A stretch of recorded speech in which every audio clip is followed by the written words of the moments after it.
안녕하세요. 이야기 소매상 김골배입니다. 이번 시간에는 20세기에 그려졌던 그림 중에 가장 비싸게 거래됐던 작품 1위 작품을 한번 들여다보려고 합니다. 실제로 크리스티 경매 뉴욕 경매 하우스에서 2015년도에 거래됐던 작품이고요. 2356억이라고 하는 말도 안 되는 비싼 금액으로 거래됐던 작품이죠. 근데 그림만 보셔도 사실 스타일로 보면 누군지를 이미 짐작하셨을 겁니다. 파블로 피카소의 1955년도 작품 알제의 여인들 버전 5라고 하는 작품이에요. 그러니까 이미 55년도이면 피카소의 나이로 치면은 70대 중반에 이른 시기였거든요. 자신만의 스타일이 이미 정립돼서 완성된 시기였다라고 보이죠. 이 작품 그리고 피카소의 생애에 대해서 오늘 말씀드리기보다는 미술 혹은 예술 작품 혹은 뭔가를 만들m에 있어서 어떤 것에서부터 영감을 받아 그걸 재해석해서 자신만의 스타일로 승화시키는 류의 관점으로 이 작품을 좀 들여다볼까 해요. 피카소에 대한 얘기는 너무 방대하다 보니까 다음 기회에 한번 다루도록 하고요. 이 작품에 대해서 영향을 줬던 작품 혹은 작가에 대해서 오늘은 한번 더 다뤄보고자 합니다.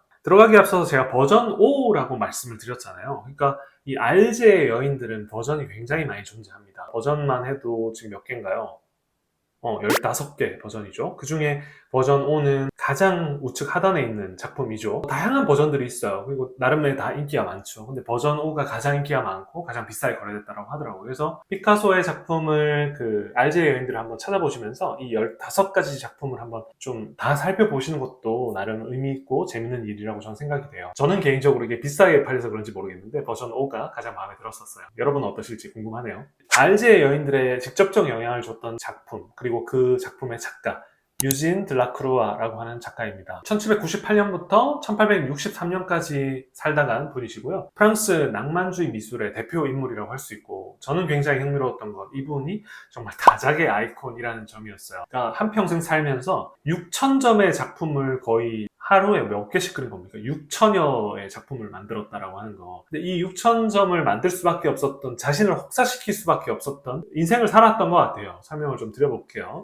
들라크루아가 사실 본격적으로 대중과 평단의 이목을 집중적으로 끌었던 작품이에요. 단테의 신곡, 지옥편을 모티브로 그렸던 작품이라고 하고 1822년도 작품이죠. 뭔가 힘이 느껴지고 들라크루아 자체가 그 문화, 종교, 음악, 정치 그러니까 소위 그 관심사가 굉장히 넓었던 인물이에요. 당시에 뭐 단테라든지 셰익스피어라든지 프랑스 전쟁, 뭐 종교적 배경, 그 수많은 인문학적인 그런 본인의 어떤 지식을 바탕으로 이것들을 작품으로 풀어냈던 예술가였던 거죠. 그만의 어떤 대담한 색채의 사용이라든지 상대적으로 굉장히 자유로운 분놀림 자체는 그의 또 시그니처라고 하더라고요. 아무래도 들라크루아가 6,000점이 넘는 작품에 다작을 하게 됐던 결정적 계기였던 작품은 이 작품이 아닐까 싶습니다. 1830년도 작품. 이 작품의 제목은 모르더라도 이 작품을 한 번쯤은 모두 보셨을 거라고 저는 확신은 하고요. 민중을 이끄는 자유라는 작품이죠. 그 샤를 10세에 대한 아주 핍박 그리고 그런 것에서 벗어나고자 하는 민중의 어떤 움직임을 역동적으로 표현하는 작품이죠. 아마 들라크루아의 가장 유명한 작품이 아닐까 싶습니다. 근데 이 작품이 그 당시에도 성공을 거두면서 이후 40여 년 동안 작품 활동을 함에 있어서 위에 관공서라든지 황궁이라든지 각종 우리가 흔히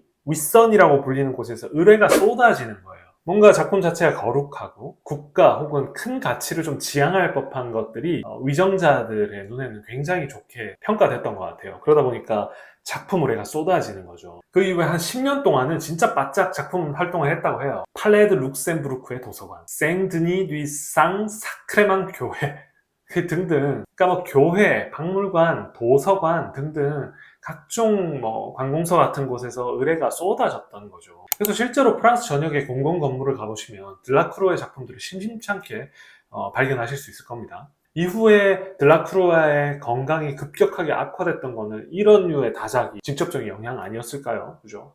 적당히 일을 해야 됩니다. 네.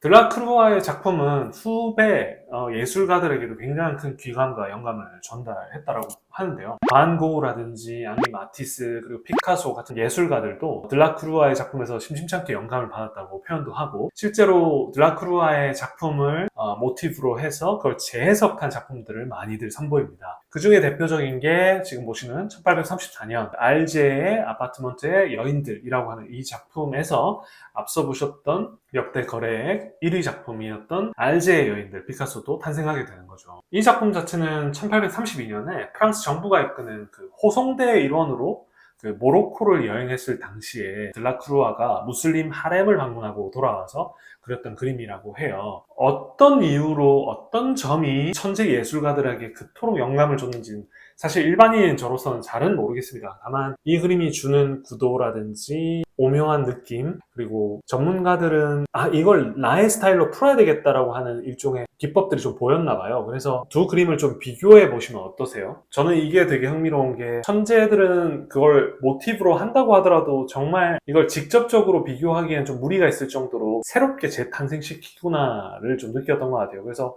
피카소의 그림을 보았지만 들루크라의 그림을 알고 있었다고 하더라도 저는 이걸 재해석한 그림일까라고 생각이 들었을 것 같더라고요. 그만큼 뭔가 새로움의 원천이라고 하는 거를 어떤 식으로 좀 풀어가는가를 또 볼 수 있는 그림이었던 것 같아서 두 천재의 어떤 작품들을 함께 볼 수 있다는 측면에서 또 저에게는 의미 있었던 시간인 것 같습니다. 여러분들도 그랬길 바라고요.